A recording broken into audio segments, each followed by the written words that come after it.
So reports have emerged that Prince William is planning to strip Harry and Meghan of their royal titles. It was supposed to be her comeback. No glam, no filter, just Meghan Markle, raw, tearful, and finally real. But within hours of the podcast dropping, the entire internet lit up, and not in a good way. She's allegedly wearing no makeup. Meanwhile, she's got like the perfect blowout. Like she's completely camera ready. I mean, Meghan did claim that before dating Harry, she never Googled him, and she said she didn't know much about the royal. But she's crying. There isn't a tear in sight. It's an actor's trick. Promotion for Suits. She was joking with one of the photographers that she can cry on command. Left eye, go. And then you watch a tear fall down her face, and then she starts cackling because she's so proud of it. Viewers weren't praising her. They were cringing because the tears, too perfect. The no makeup look, salon level, and the vibe, more branded than brave. And now, that one podcast episode designed to make her relatable might be the final nail in her royal coffin. Why? Because behind the scenes, Parliament isn't laughing. They're legislating. A historic move is gaining momentum. Strip Meghan Markle and Prince Harry of their royal titles for good. Oh, Josh, it's not like Meghan Markle to get herself involved. I mean, she posts that photo just hours after the BBC interview, and as you say, there is so much to dissect, and the Sussexes seem to always be painting themselves. Specifically, those royals who are working members of the family, not just people who were Reportedly furious after it emerged that Meghan Markle is still using her HRH title, despite agreeing to drop the title when the Sussexes left royal duty. This isn't gossip, it's political, it's personal, and it's getting ugly. Because when even your authenticity feels fake, the crown doesn't just roll its eyes, it strikes back. Meghan thought she was being bold, brave, vulnerable, but her now infamous podcast appearance with billionaire buddy Jamie Kern-Lima did the exact opposite.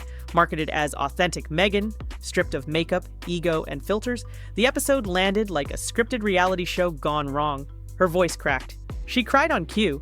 She spoke of struggle and chaos, while clearly broadcasting from a perfectly lit luxury estate. What was supposed to feel intimate felt engineered, and the internet knew it. Comments exploded, tweets roasted her, Reddit tore it apart scene by scene. The verdict? This wasn't vulnerability, this was image control in designer clothing, and that royal signature, the Duchess of Sussex, stamped casually on a jam jar shown during the podcast, that was the real trigger, because Meghan was explicitly told not to use that title. And now, Parliament is ready to make sure she never does again. Prince William is reportedly formulating a plan to finally strip Prince Harry and Meghan Markle of their HRH titles. Since the last time we spoke, the Sussexes have in fact been invited to the Coronation, and now they're apparently making demands. Let's get one thing straight. This isn't just a palace slap on the wrist. This is the British government pulling out a World War I era law and preparing to use it on a Duchess. The Titles Deprivation Act of 1917, originally used to cut off German-aligned royals, is being revived. Why? Because according to Conservative MP Bob Seeley and a growing chorus of lawmakers, Harry and Meghan are actively damaging the monarchy while continuing to profit from it. During the ceremony, should he be on the balcony for the waving, the traditional waving to the public afterwards from the balcony of Buckingham Palace?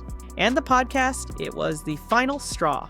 Using a banned title during a PR performance wasn't just tacky, it was legislative fuel. So there's still a lot to negotiate and a lot to discuss. And my sense is that the palace have extended the invitation. And the new amendment, already under review, would give Parliament the power to strip royal titles without the King's consent.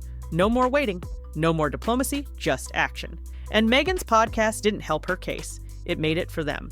After the coronation, because that's going to be a big moment when Charles and by then Queen Camilla. While Parliament prepares the strike, King Charles is playing the long game. He hasn't made public statements, he hasn't held emergency meetings, but make no mistake, he's furious. The podcast backlash hit him too, not just as a father, but as a monarch. Sources close to the palace say Charles found the Duchess signature on the podcast gift deeply disrespectful, especially considering Meghan's decision to step away from royal duties, then weaponize the titles she left behind. But Charles is calculated. He knows direct action could backfire and make the Sussexes look like martyrs. So instead, he's letting Parliament take the wheel. Because what's more effective than revenge? Plausible deniability. Let the law handle it, let the public demand it, and Charles? He'll keep his hands clean while the titles vanish. Coronation against the monarchy. But it's not impossible that there would also be insults shouted. If Charles is quiet, William is the opposite.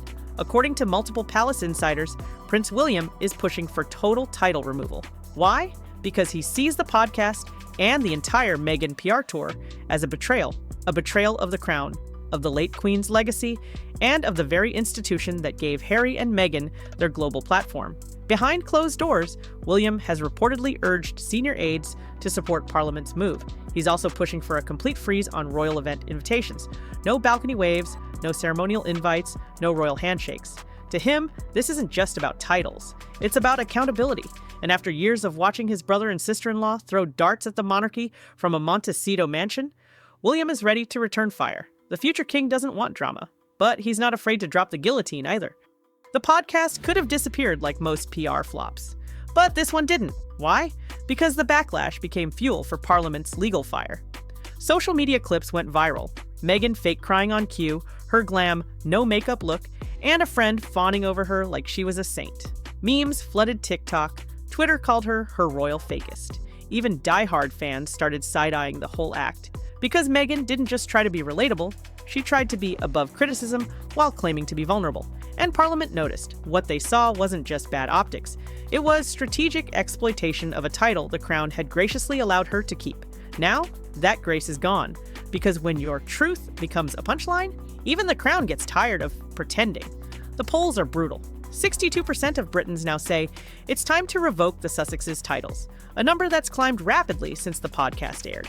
And it's not just older voters. Even younger demographics, once solidly in Meghan's corner, are walking away. Why? Because authenticity is the new currency.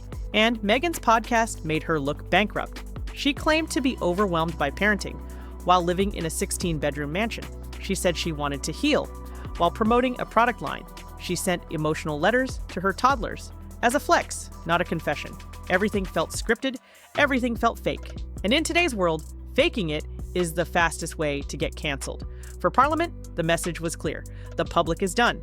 Now it's time for the titles to follow. Let's talk about money, because behind all the royal drama is a branding empire. Netflix, Spotify, Penguin Random House. Every deal Meghan and Harry signed relied on one thing, their royal identity. Now, that identity is collapsing. Spotify dropped them.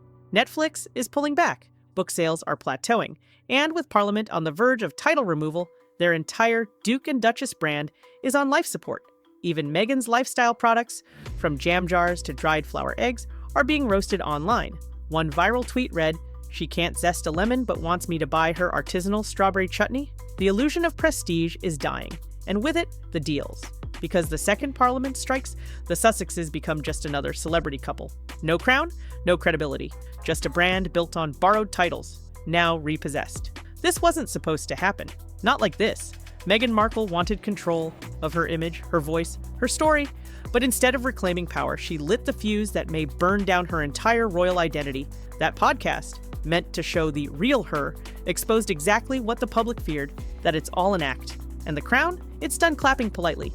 Parliament is preparing to legally erase the titles that gave Harry and Meghan their global stage. King Charles is letting it happen, Prince William is pushing it forward.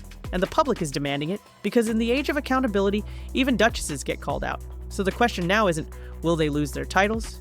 It's, what's left when they do? No more palace perks, no more HRH, no more royal gloss, just Meghan and Harry, stranded between scandal and silence. And the final chapter? It's already being written. Drop a comment if you're ready for the next royal twist, because this drama, it's only just beginning.